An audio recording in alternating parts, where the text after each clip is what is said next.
Bonjour à tous, aujourd'hui nous allons voir qu'est-ce que le pixel Facebook, pourquoi est-il si important et surtout comment l'utiliser.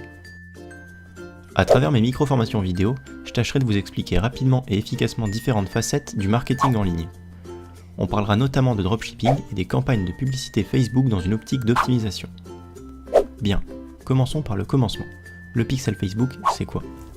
Eh bien, c'est un outil d'analyse algorithmique développé par Facebook qui permet de mesurer l'efficacité de vos publicités en traquant les potentiels prospects. De ce fait, vous pouvez facilement adapter vos campagnes publicitaires pour toucher un maximum de personnes et donc faire un maximum de ventes. Alors, dit comme ça, c'est vrai que ça a l'air super compliqué, mais je vous assure que c'est très simple à assimiler. Il est important de savoir que le pixel va évoluer au fur et à mesure du temps et en fonction des données qu'il récolte sur le comportement des utilisateurs.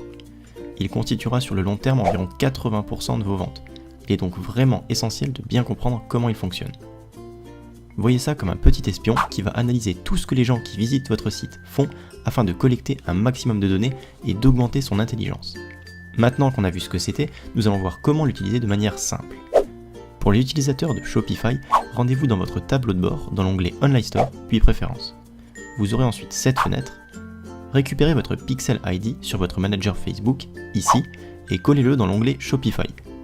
Toutes les informations propres au trafic de votre site seront alors visibles depuis votre manager Facebook. Bien, maintenant, je vais vous donner l'ordre dans lequel je procède personnellement pour lancer chacune de mes boutiques e-commerce. Notez bien que ce n'est peut-être pas la meilleure solution, mais qu'elle fonctionne très bien pour moi. La plus grosse erreur que je retrouve toujours chez les débutants, c'est de viser la vente directement.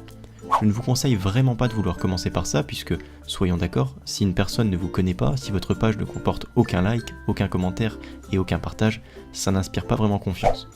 Visez donc à vous créer une image avant toute chose. Pour cela, n'hésitez pas à créer votre identité sur plusieurs réseaux. Et j'insiste sur le plusieurs. Instagram par exemple est un réseau social trop souvent délaissé, on entend souvent Facebook par-ci, Facebook par-là, mais il constitue pourtant 20 à 30% de mes sources de trafic, et donc de mes ventes. Je me permets de faire une petite parenthèse là-dessus pour vous donner un exemple personnel.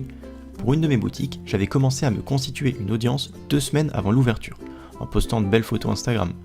De ce fait, j'avais pu créer de l'attente auprès des utilisateurs, et j'en avais fait des potentiels prospects, et ce de façon totalement gratuite, et avant même que ma boutique ne soit ouverte.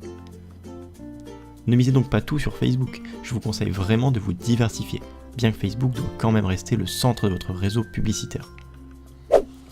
Voici mon tableau de publicité Facebook. Premièrement, vous devez impérativement commencer par une campagne de notoriété dans un objectif d'interaction. Ainsi, vous pourrez commencer à gagner en visibilité via les likes et les partages, ce qui va nourrir votre pixel d'informations qui lui seront très utiles par la suite. A savoir que vous pourrez quand même commencer à faire des ventes à ce moment. Laissez ça pendant environ une semaine le temps que le pixel récolte assez d'informations. Une fois cette semaine passée, si et seulement si votre pixel a assez d'informations, vous pourrez enfin lancer votre campagne de conversion dans un objectif de vente direct. Cela sera donc bien plus optimisé que si vous aviez commencé par ça directement. Voilà, dans mes prochaines vidéos, je vous parlerai des boutiques qui ont très bien fonctionné pour moi et je vous donnerai quelques astuces simples mais monstrueusement efficaces pour booster vos ventes. Si ce format vidéo tutoriel court et rapide vous plaît, n'hésitez pas à me le faire savoir en likant la vidéo et en vous abonnant à la chaîne. Sur ce, je vous dis à bientôt pour une nouvelle vidéo sur la chaîne e-business.